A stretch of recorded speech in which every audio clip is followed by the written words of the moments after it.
up the ball here, a left foot shot, 2-1, 6 minutes to go. Italy maybe with their noses back in this game.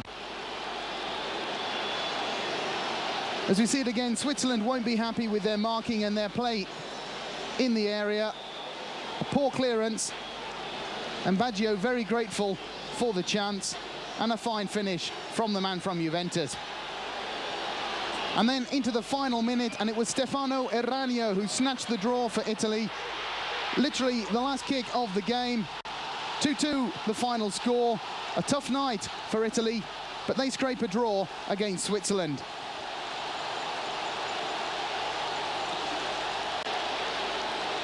Again, Switzerland won't be happy about it, but the point shared in Cagliari. So Switzerland now lead Group 1 on 5 points after 3 matches. Italy are in second place, along with Scotland and Portugal, who drew 0-0 in Glasgow last night. The last 2 places are occupied by Malta and Estonia, who are both yet to win a match.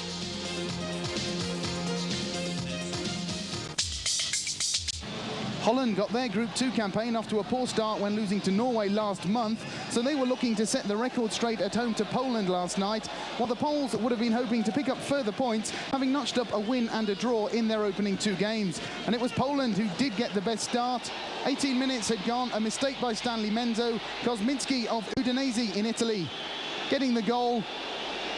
The Dutch will be asking some questions about Menzo's handling, although the conditions very wet. But Kosminski asking no questions, gratefully taking the chance. 1-0, 18 minutes gone. And just 2 minutes later, the Poles were to make it 2-0. And again, it was due to an error or poor marking in the Dutch defence. Kovacic getting behind Rijkaard, heading the ball down, as the copybook says, and Menzo stranded on his goal line. 2-0 to Poland. You see it again, the cross from the left. Rijkaard beaten behind by Kovacic. The header going down, and Menzo, well, he won't be very happy about that. But Holland were to come back, and they were to pull 1 goal back just before half-time, indeed after 43 minutes of the game. And it was Peter van Vossen, who plays in Belgium for Anderlecht, who got the goal. So Holland back in the match on the stroke of half-time. Half-time, 2-1 to Poland.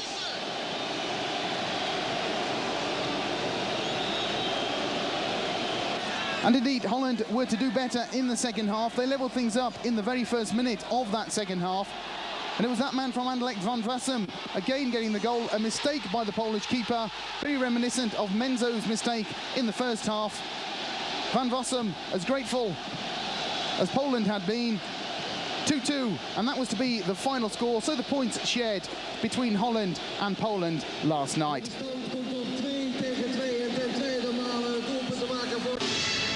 And that draw leaves Poland in second place behind Norway, whose 1-1 draw against England at Wembley last night means they are still the clear leaders in Group 2. England and Holland are in third and fourth place, both on 1 point, while Turkey and San Marino are yet to get off the mark.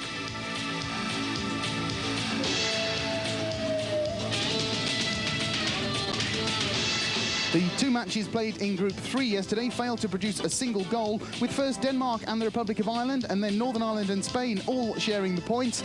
So the Republic still lead the group just ahead of their neighbours from the north, while Spain and Lithuania both find themselves ahead of European champions Denmark.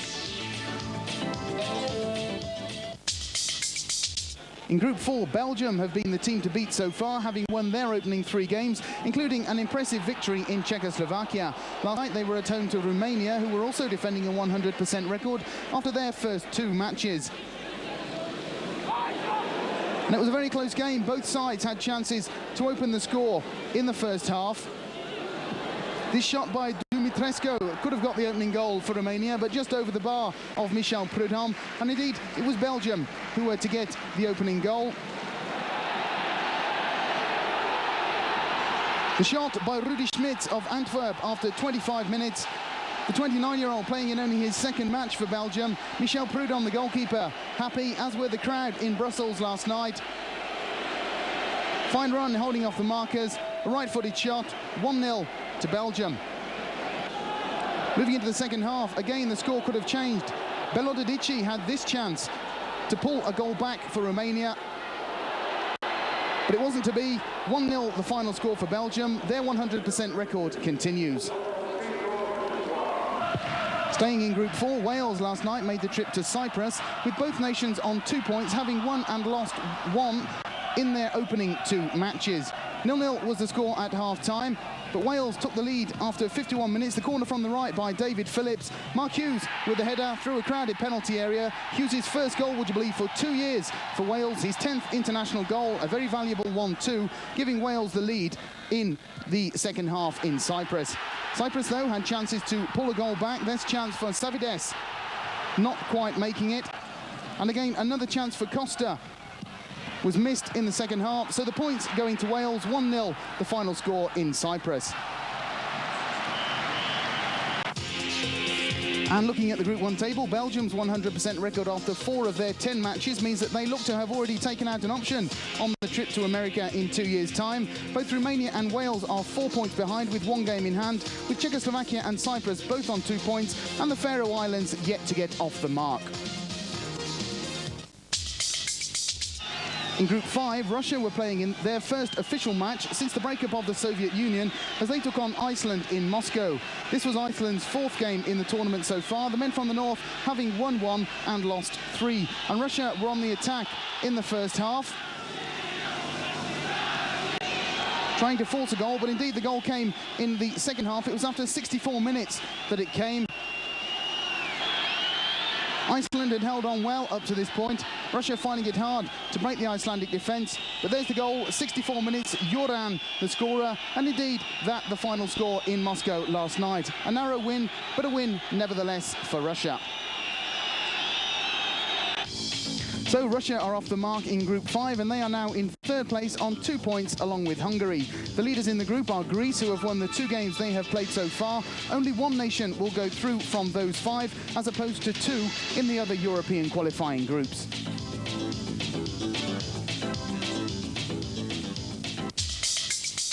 And we finish our roundup of last night's World Cup qualifying action in Paris, where France took on Austria in Group 6. The French hoping to improve on their first match, which they lost by 2-0 in Bulgaria, while Austria were making their debut in the competition. And a dream start for France. 3 minutes had gone, and it was that man from AC Milan, Jean-Pierre Papin, scoring the goal.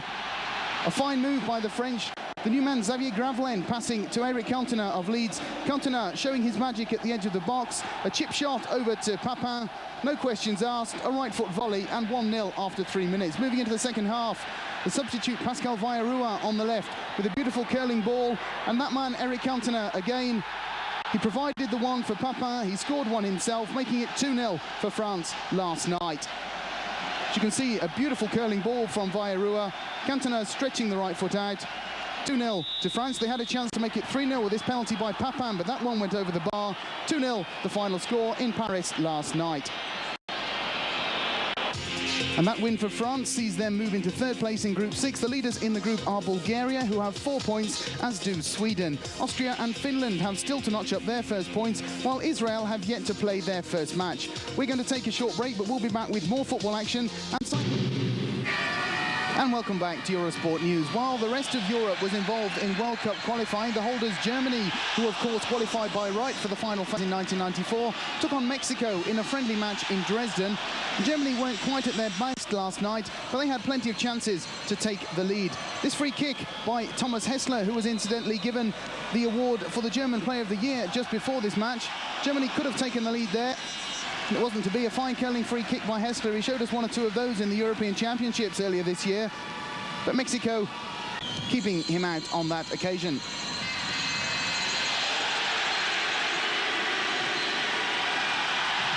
Germany had further chances in the match to take the lead. But again, Mexico strong at the back. And it was in the second half that the goal came. 58 minutes had gone, and it was Rudi Völler of Marseille who got the goal, chipping both defenders from the edge of the box, having rounded the keeper. 1-0 to Germany after 58 minutes. A fine individual effort by Rudi Völler. So Germany taking the lead, but Mexico were to come back and provide something of a shock with an equaliser through Hermosillo. After 72 minutes, 1-1 then, and that indeed was the final score. A fine result then for Mexico last night, holding World Cup holders Germany to a 1-1 draw in Dresden.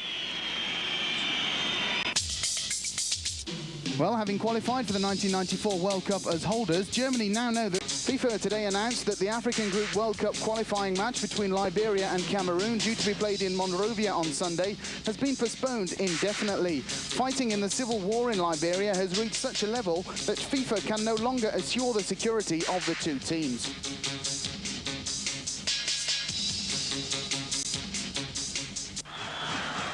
Big, bold centre-forwards, powerful in the air, used to be the exclusive preserve of British football. But Turkey have found one in 20-year-old Sakur Hakan, who headed his team into a first-half lead against San Marino with a goal reminiscent of a Hakeley. This was the fourth goal in the last 5 internationals for the young striker from Galatasaray, and England should take note. The 30,000 spectators in Ankara outnumbered the entire population of the tiny principality.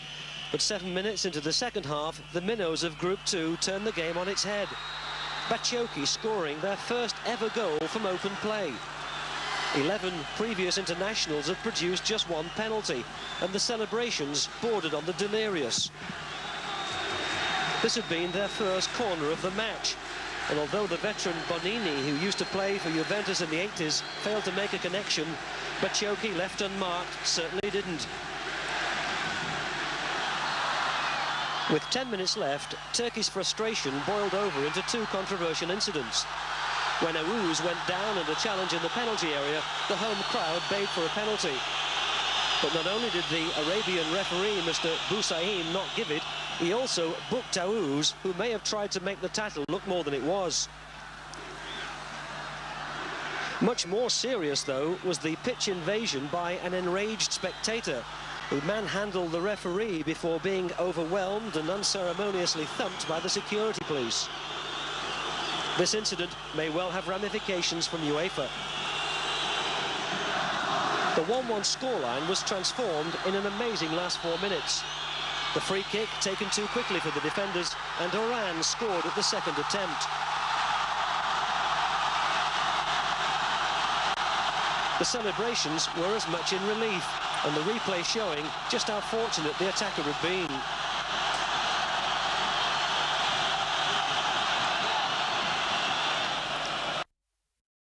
In soccer, Italy, 3 times World Cup winners in blue, play Switzerland in Cagliari in a qualifying match for the 1994 finals.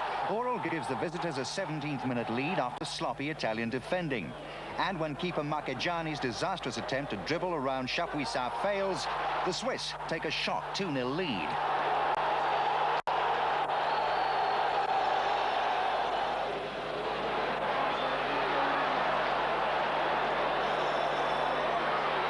Just 7 minutes from time, Italian hopes are revived when Baggio scores. And with the game into injury time, Eragno saves Italian embarrassment with the equaliser. Switzerland now head their group with 5 points from 3 matches. In a Central American qualifying tie, Minnows Bermuda score a shock 1-0 win over El Salvador, with Lightbourne's 32nd minute header increasing their chances of making the 3rd round. Elsewhere in the Caribbean, and in the same group, Jamaica in green meet Canada in Kingston. Wright raises the expectations of the capacity 25,000 crowd in the National Stadium when he scores in the 70th minute. But Jamaican hopes are dashed when Mitchell equalises 5 minutes from time.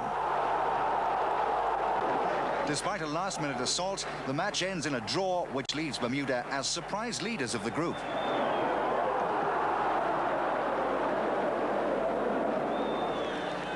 In Saudi Arabia, the hosts are awarded a 51st-minute penalty against the USA in the inaugural Intercontinental Championship in Riyadh. Albishi scores for the Asian champions before 75,000 adoring fans.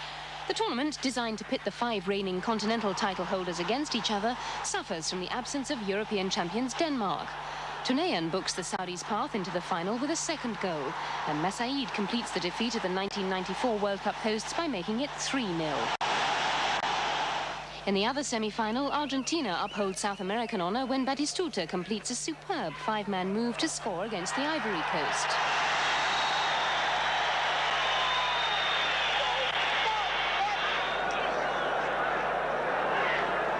He then scores again as Argentina rout the African challengers 4-0.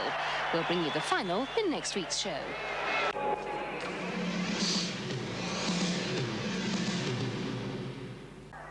And welcome back to Eurosport News. Saudi Arabia was host this week to the Intercontinental Cup, bringing together the champions of 4 continents: South America, North America, Africa and Asia. In the final yesterday, Argentina took on Asian champions and hosts Saudi Arabia at the King Fahd International Stadium in Riyadh, and it was Argentina who opened the score through Rodriguez after 17 minutes. A fine start then for the former world champions, and indeed they were to go one better after 25 minutes.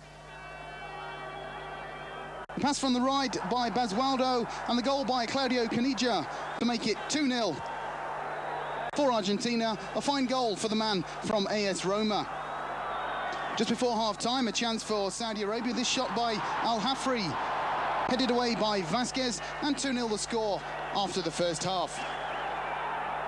Moving into the second half then, another chance for Saudi Arabia, this time for Abdullah Seller.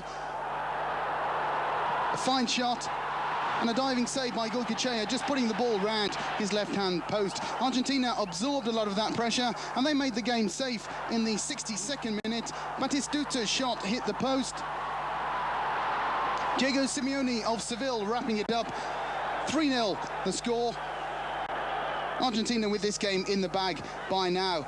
But the consolation goal for the Saudis came after 65 minutes, a 35-metre shot from Said Al-Awaran. A poor effort really by Goycochea in the Argentine goal. 3-1 the final score. Argentina took top prize of the International Cup and then left the humidity of the Middle East as their players dispersed around Europe.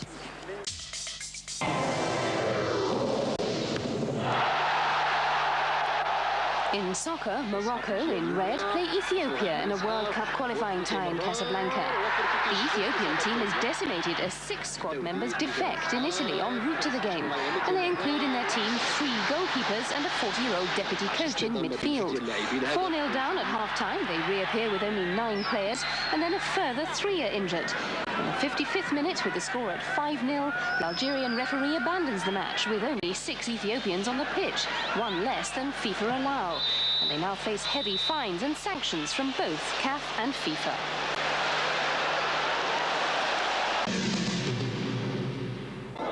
Welcome back. South Africa have secured their first ever victory in the World Cup competition with a 1-0 win over the Congo in Johannesburg. In front of 25,000 fans at FNB Stadium, South Africa finally registered their first victory in soccer's ultimate competition when Chipper Masinga headed in the goal after 27 minutes.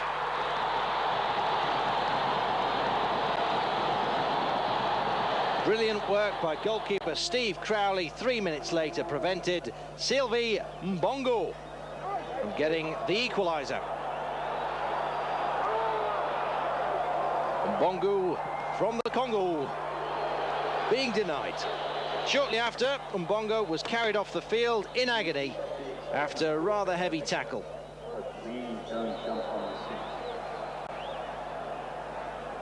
But the Congo continued to press forward. Laurent Baloki went close, but Crowley was the star of South Africa, denying them, the Congo, the visitors, once again. South Africa lost 4-0 to Nigeria recently and are indeed much improved, not least in the net.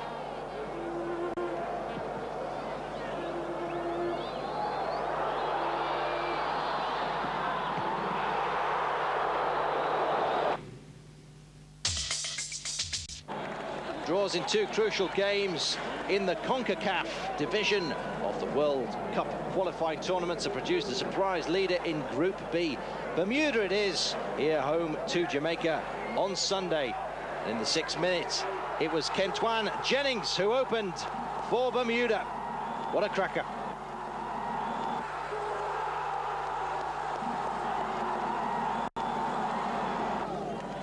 In the 73rd minute, Paul Davis pulled one back for Jamaica to level the scores at 1-1. And that's how it finished. Meanwhile, El Salvador and Canada also in Group B. Much early pressure was on the Canadian goal, to the delight of the South American home fans. And after 32 minutes, Julio Palacios it was who put them ahead. But the win was denied by Colin Miller. The final score, El Salvador 1, Canada 1.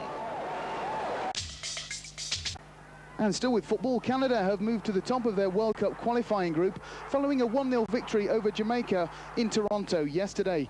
8,000 people at the Varsity Stadium, including many residents of the Toronto Jamaican community, gave the visitors a warm reception, but it was Canada who applied the early pressure in the cold, windy conditions. There was no score at half-time, but the host side opened their account after 53 minutes. Dale Mitchell heading in at the far post to make it 1-0.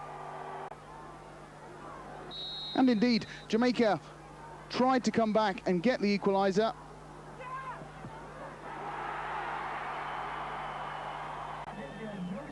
But the final score was to be 1-0 between Canada and Jamaica. Canada now lead Group B of the CONCACAF division.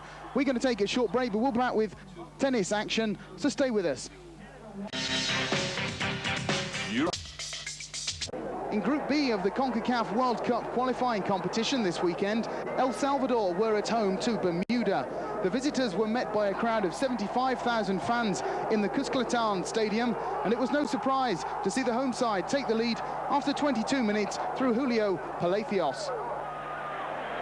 And indeed, with 1 minute to go in the first half, El Salvador were to make it 2-0. The cross by Mauricio Cienfuegos and the goal by Jorge Gonzalez. 2-0 the score at half-time. Well, moving into the second half, that partnership was to be exchanged, as this time the cross by Gonzalez, the header by Cienfuegos. 3-0 the score, 52 minutes gone. And indeed, just 4 minutes later, El Salvador were to make it 4-0. Guerrero Rivera with the shot deflected by the defender, beating the goalkeeper, Dwayne Adams. 4-0 for El Salvador, 56 minutes of the game gone. But a consolation goal was to come for Bermuda with just 10 minutes gone. Leonardo Gota heading home from the corner. 4-1 the final score. El Salvador now second behind Canada in Group B.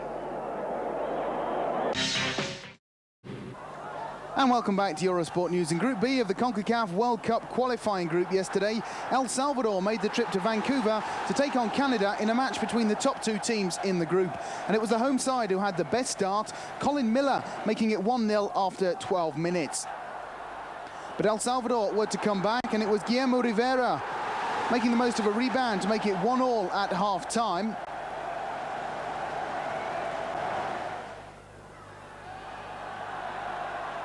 But Canada were to go ahead early in the second half.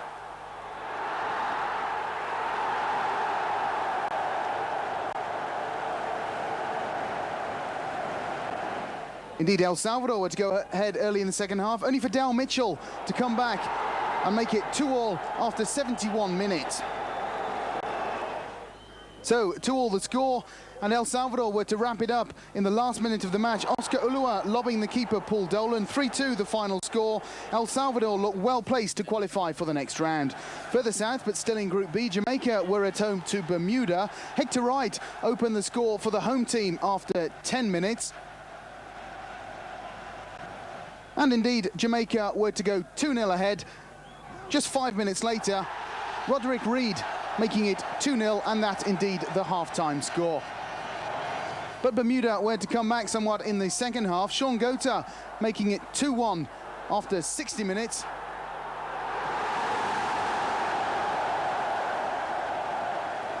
Sean Gota making the most of the goalkeeping error. And indeed, Bermuda were to level the scores just 6 minutes later. Kenneth Painter making it 2-2. But Jamaica were to have the last say. A penalty by Hector Wright after 73 minutes. 3-2 the final score for Jamaica. In the other half of the CONCACAF competition, Mexico were looking forward to the trip to St. Vincent in the Caribbean yesterday. And indeed, it turned out to be a good afternoon for the Mexicans, taking the lead after 25 minutes through Zach Alces. 1-0 at half-time. After 57 minutes, Claudio Suarez was to make it 2-0, and Juan Francisco was to get the third after 71 minutes. Uribe was to wrap it up at 4-0 with 9 minutes of the match to go. 4-0 the final score. Mexico looked well placed to go through to the next phase. Plenty of World Cup qualifying action. Romania drawing 1-1 with Czechoslovakia. The result keeps them second in Group 4 of the World Cup qualifiers behind Belgium, who are on the top.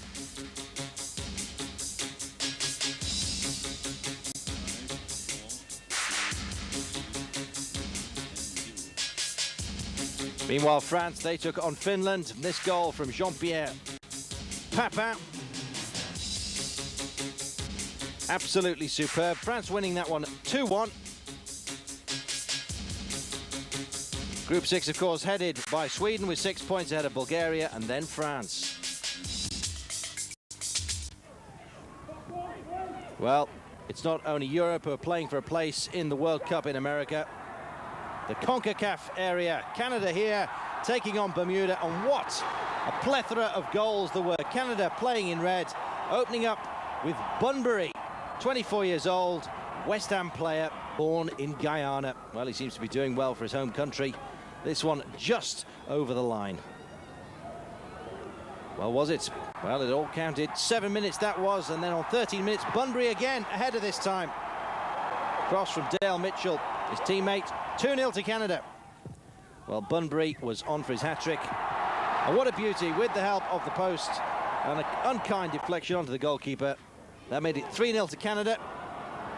Sean Gota pulled one back for Bermuda. Confusion in the box. And then Sammy Brown made it 3-2.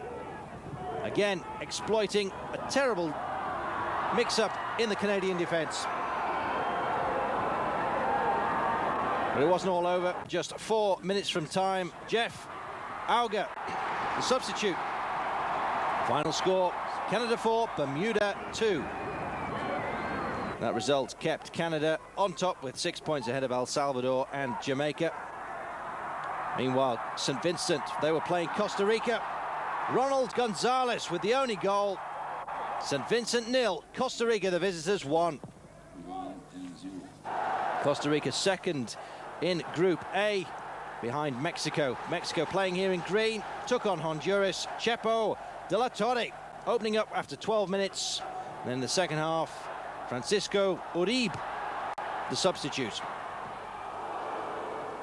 Well, that was Chepo de la Torre going close once again. Mexico playing tremendously well. Expected to win the CONCACAF section. And there's Utribe's goal coming up. There it is, Mexico 2, Honduras 0. They stay ahead of the group.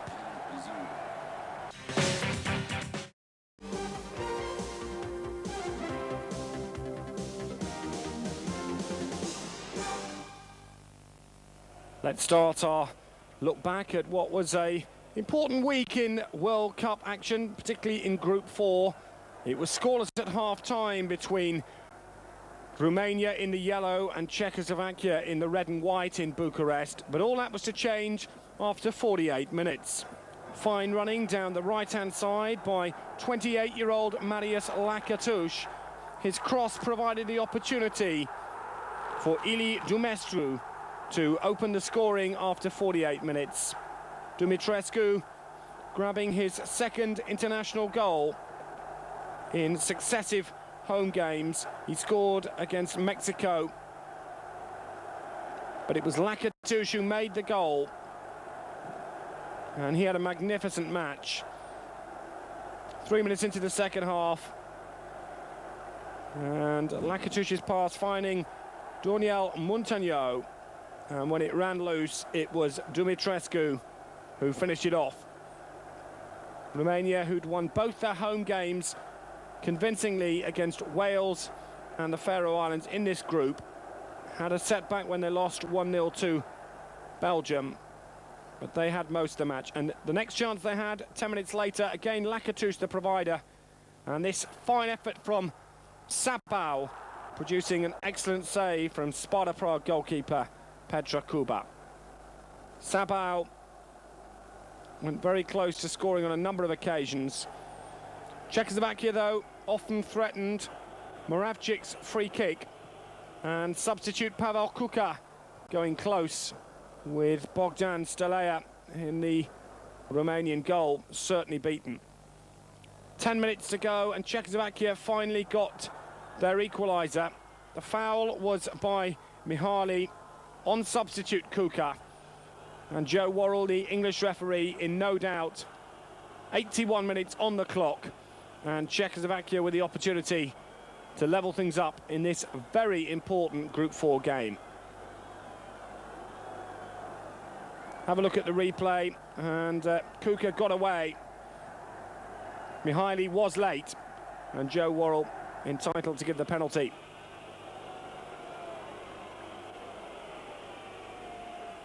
Away goes Kuka, and there the late challenge. And the responsibility with Václav Nemeček, plays his football in Toulouse, and he tucked it away in exemplary fashion for his 5th international goal.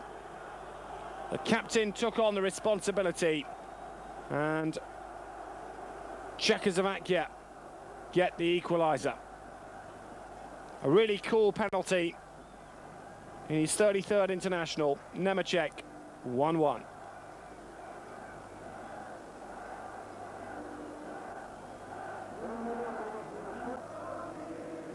Romania, though, continued to press, and all the late action was to come their way.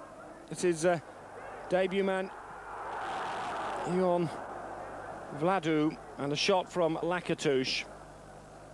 And still more action to come, and Lakatush was the inspiration behind most of the attacking moves with Hadji. But it finished 1-1, and their confirmation of the latest Group 4 table. Belgium played for 1-4. They're involved in the next big game, Belgium against Wales. Highlights on Wednesday night on Eurosport.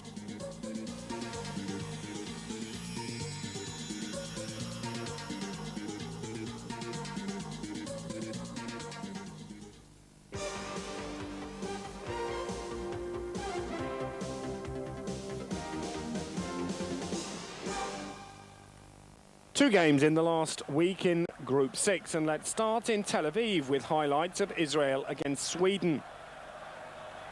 Israel played surprisingly well in front of 35,000 and were unlucky maybe to have lost this match. Certainly they had the best of the early chances. And this free kick from Zohar had Ravelli beaten, and only the post saving Sweden from falling a goal behind. Israel really did play well in the first 25 minutes, and all the chances came their way. Here another one from Bravio, and again the woodwork denying Israel. A great atmosphere in Tel Aviv, but it was Sweden who draw first blood with a really special goal. One of the goals of the week coming up. Anders Limpar plays for Arsenal from outside the area. 38 minutes gone, and that's a really special goal for Limpar. Oni Ginsberg in the Israeli goal. No answer to that magnificent strike. The Swedish supporters who'd made the trip to Tel Aviv naturally delighted, and Limpar, well, he beat Benin, and then he beat Ginsberg from fully 30 yards. Israel, to their credit, hit back within 4 minutes with a really excellent effort from Benin. Tal Benin, the 21-year-old, struck that first time, and an ideal way for Israel to reply. They'd threatened for a long time. They'd had their bad luck with hitting the woodwork twice. When Benin got the opportunity, he buried it. Into the second half. And once again, Israel had the opportunities. Zohar bringing out the best in Ravelli. Avi Cohen's through ball, giving Zohar the opportunity. Sweden, though, the masters at hitting on the counter, and they're really looking good things to qualify. Limpar again involved in the majority of the moves. And it was Limpar's cross that led to the second Swedish goal. Martin Dahlin naturally delighted.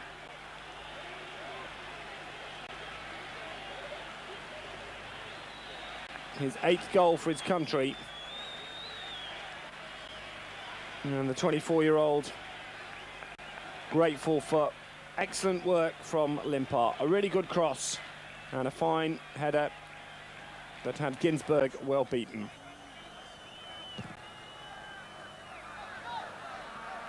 "15 minutes left and Israel finally succumbed to another fine Swedish move. And once again it was Anders Limpar, very much the architect from the start. Roland Nielsen also had a fine game for Sweden, who took control after Dahlin had put them in front after 58 minutes. There's the third and decisive goal. Claes Ingersson certainly enjoyed that one as he celebrated to the delight of the Swedish fans in Tel Aviv with Anders Limpar. We'll be back with further highlights from this group. It's France against Finland after the break.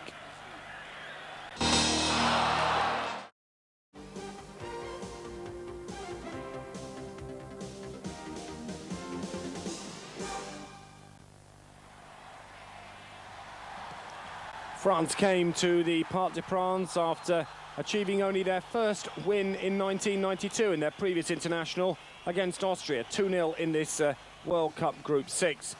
Their first opportunity came from this free kick. Xavier Gravelin, who passed the late fitness test after being injured the night before in a training incident with Lama. And Finland nearly gave away the opening goal after 17 minutes. A defensive blunder, and it was Kari Laukkanen who must have been relieved to see the ball go past his own post. France, though, took the lead from the resulting corner. Gravelin's cross and Jean-Pierre Papin with the special header. He has a tremendous scoring rate. That was France's 10th goal in 1992 and Papin's 7th. So 70% of the French goals, and a beautiful header gives France the lead. He got up to beat central defender Adi Hjelm, the Finnish captain, and really Kari Laukkanen, no chance. Papin to perfection, 1-0 France after 17 minutes.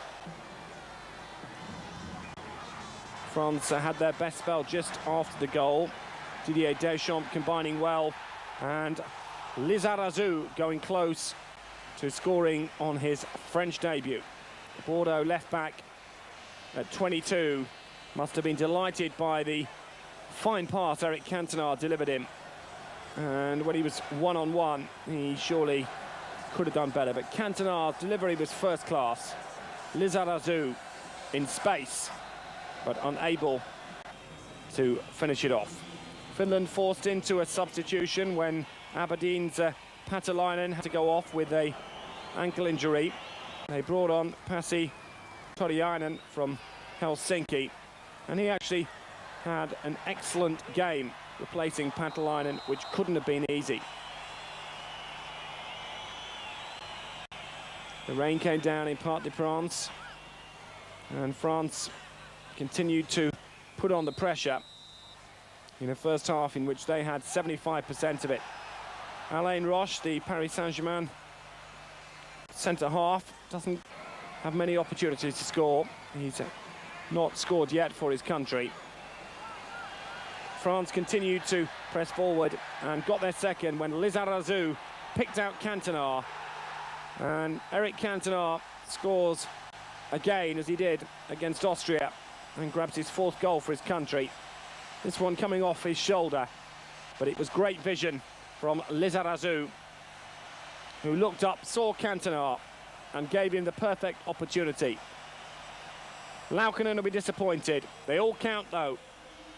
And Cantona, who was booked in midweek for his club Leeds in their Coca-Cola Cup defeat by Watford, ends the week with a goal for his country, France.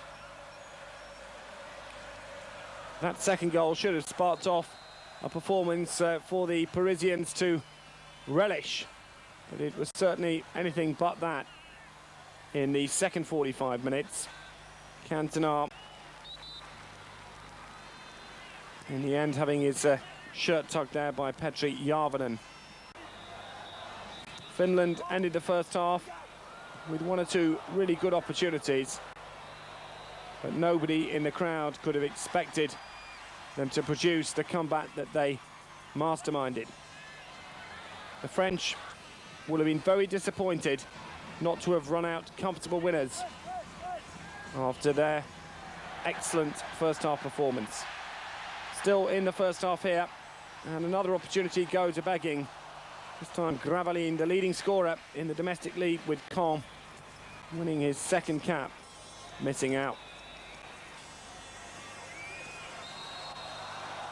The excellent Järvinen pulled down by Durand, and Finland given an opportunity just before half-time to test Martini. And certainly even Franck Sauzet was forced to defend. It was a first half that brought 2 goals for France. It could have been more. It was a first half which ended with a yellow card for Eric Cantona, as well as his goal. Once again, a Jekyll and Hyde performance from Cantona. He seems to get booked far too often. Asel Bowley, who played in a much more defensive role for the French in the first half. But despite Cantona's booking just before the break, the French can look back on those 45 minutes, goals from Papin and Cantona, giving them a 2-goal advantage. Into the second half now, and the French side surely expected more goals. They had their best opportunity of the half right at the beginning. A power driver from Sauzet would have almost broken the net. Laukkanen had no chance with that.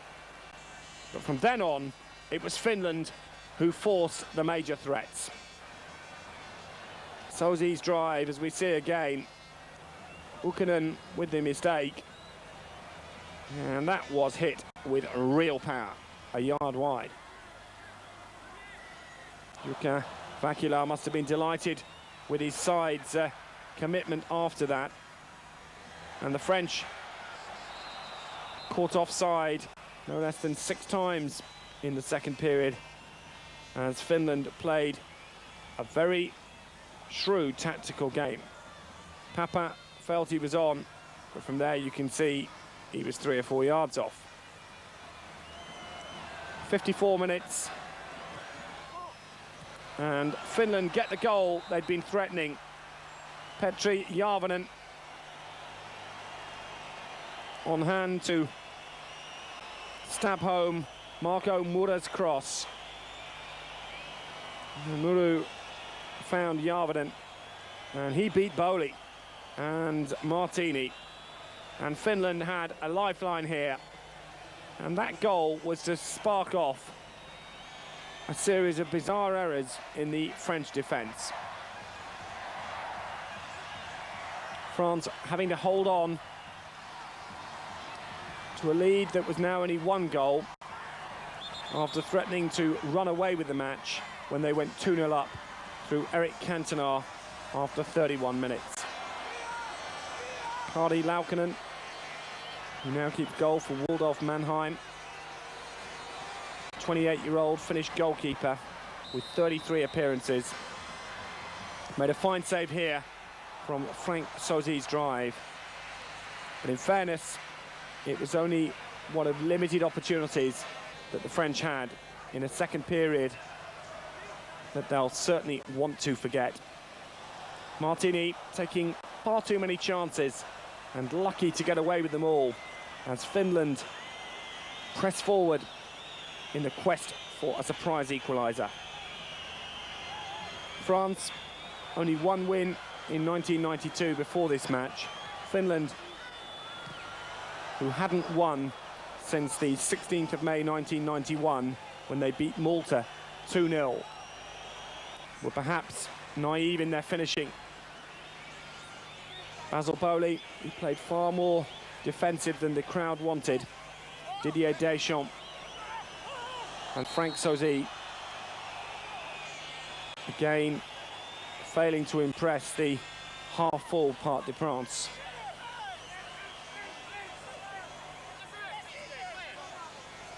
Sauzet clashing with Pataya. And so France introducing Christian Carambeau after 70 minutes.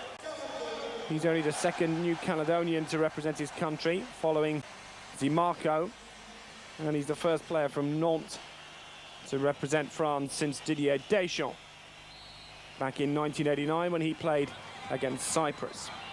Well, Nantes currently head the French First Division, and certainly Carambeau was anxious to make a quick impact on the international stage. His first touch safely gathered by Kari Laukkanen.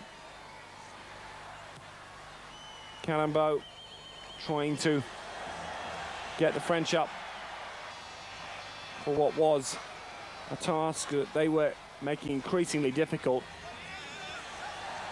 And despite the odd piece of brilliance, they weren't able to sustain their pressure for any more than one or two attacks at the time. Finland threatened right to the final whistle, and if it had been 2-2, the neutrals in the crowd certainly would have had no complaints. Jari Litmanen with the run, and it was Bowley and Carambeau who gave Gérald Houllier most to worry about. Once again, Finland showing that their attacking potential could have given them a surprise equaliser. Järvenen's cross providing more danger in the French penalty area.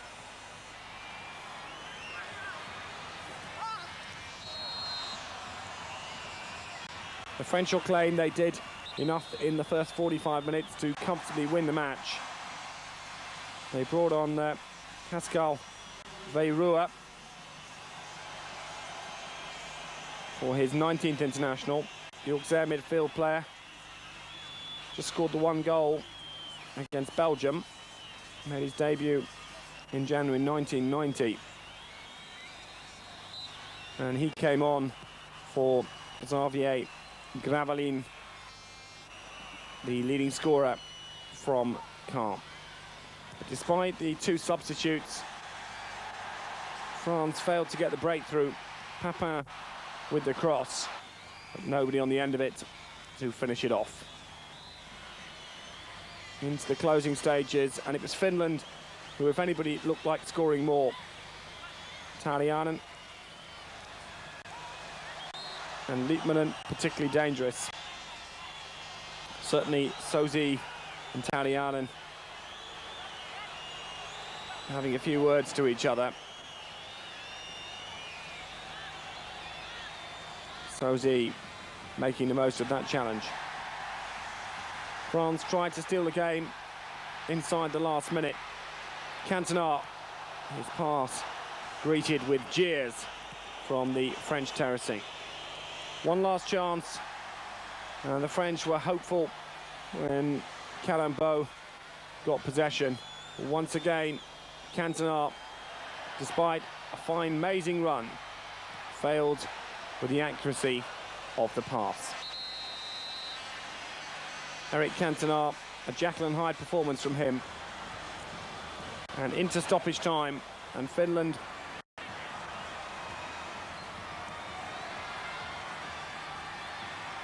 still trailing by 2-1. Veyrua just wide with his effort, as France went on to win by 2-1. They'll look back on this performance and see it as 2 World Cup points. But there were certainly anxious moments, and Finland could have snatched a point in stoppage time.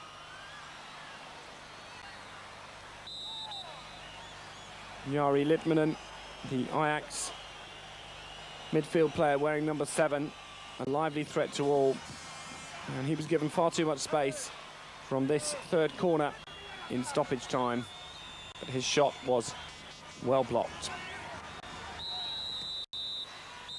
The final score, France 2, Finland 1. Relief for the French. Well, their confirmation of the latest group table. Sweden looking good, 3 wins from 3 matches. Bulgaria and France share second place, with Austria just behind. Israel and Finland look out of it. It's a very tight group, this one. 2 to qualify for the finals.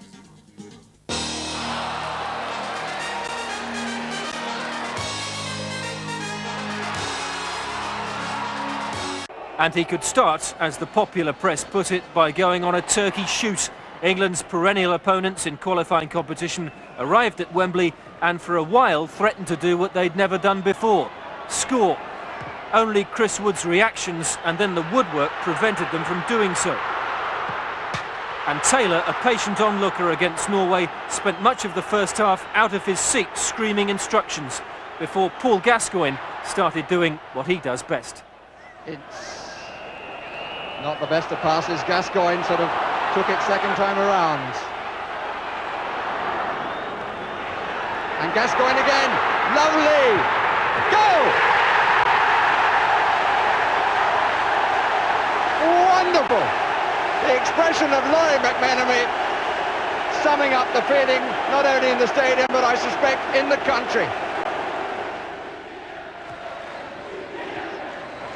Right, arrogant little fleck from Gascoigne. Shearer coming in, scores! Lovely goal, lovely goal.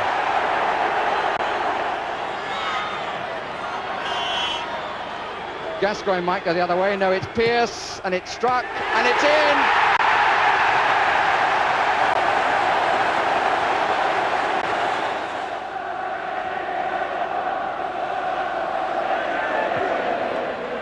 Right. Beautifully taken by Walker. And must be. Gascoigne, thank you very much. Lovely break on the left side, and Gascoigne's second of the evening. It wasn't quite the stuffing some had hoped for, but 4-0 was satisfactory, and Gascoigne's inspirational cameo, his first of any real note since Italia 90, augured well for the next 3 qualifying games in the new year. But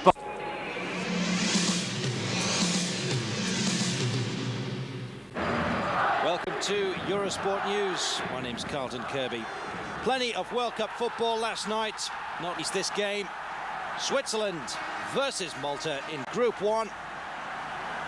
The same group, of course, as the Scots. Thomas Bichel opening after just 2 minutes of the match for Switzerland. Malta just doing slightly better than Estonia in Group 1. Always going to be on the tail end of a thrashing. It was just a matter of how many goals it was going to be. Sirako Softa just on the break. 2-0 to Austria.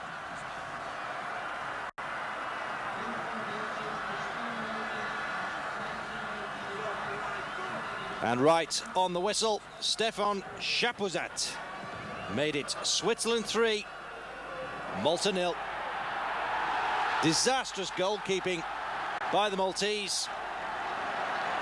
The Swiss happy to go to the top of Group 1 ahead of Italy. They played 4 matches with 7 points. Well, Scotland lost 3-1 to the Swiss, doing just slightly better than the Maltese.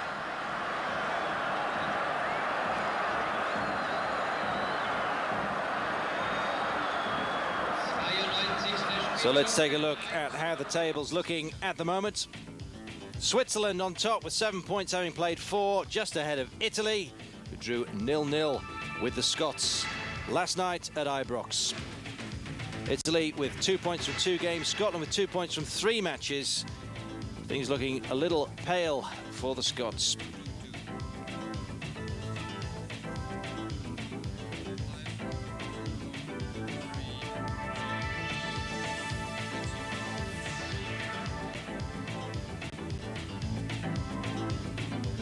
And Group 2, of course, England in action last night. 2 goals for Gascoigne, 1 for the league's leading scorer, Alan Shearer of Blackburn. Stuart Pearce, of course, slotting one home from the set piece. 4-0 then to England, leaves England in second place with 3 points from 2 games. Norway on top with 7 points from 4 matches.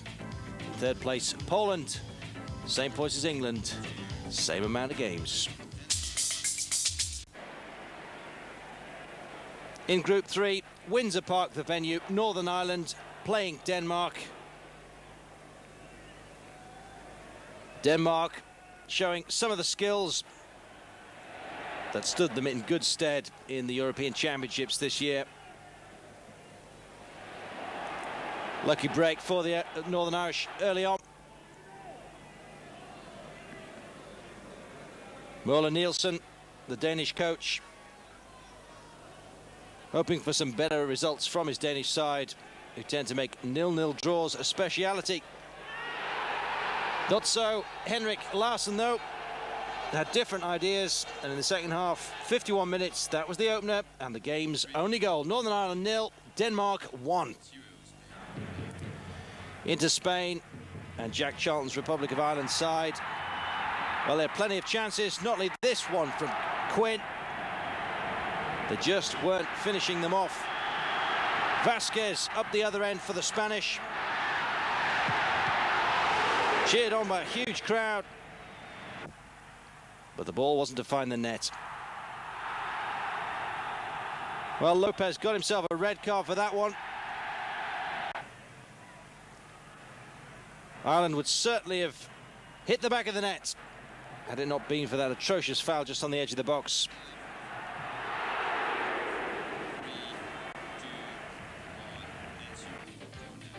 Yes, you had to feel sorry for Ireland. Aldrich indeed had goal disallowed, being offside. With just 18 minutes to go, many thought it was in, but nevertheless, Ireland stay top of Group 3 with 6 points, having played 4 games, ahead of Spain with 5 points from 4 matches. Denmark in third place. Played 4, 5 points. Northern Ireland behind Lithuania, not doing too well.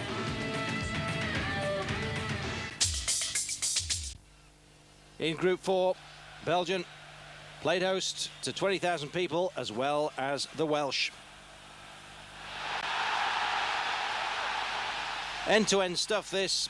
The midfield almost entirely cut out of this match. Stalins finishing off, though, in the 53rd minute, finding the net to put the Belgians ahead.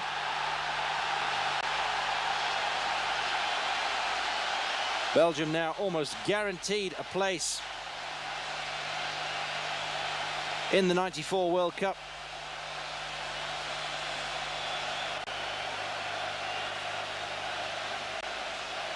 They wanted a win to smooth their passage to the States, and that's exactly what they got. De Vries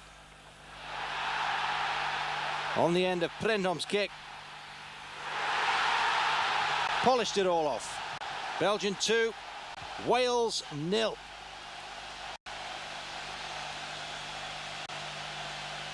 Wales did have their chances in this game. Confidence, though, seemed to leave them in front of goal.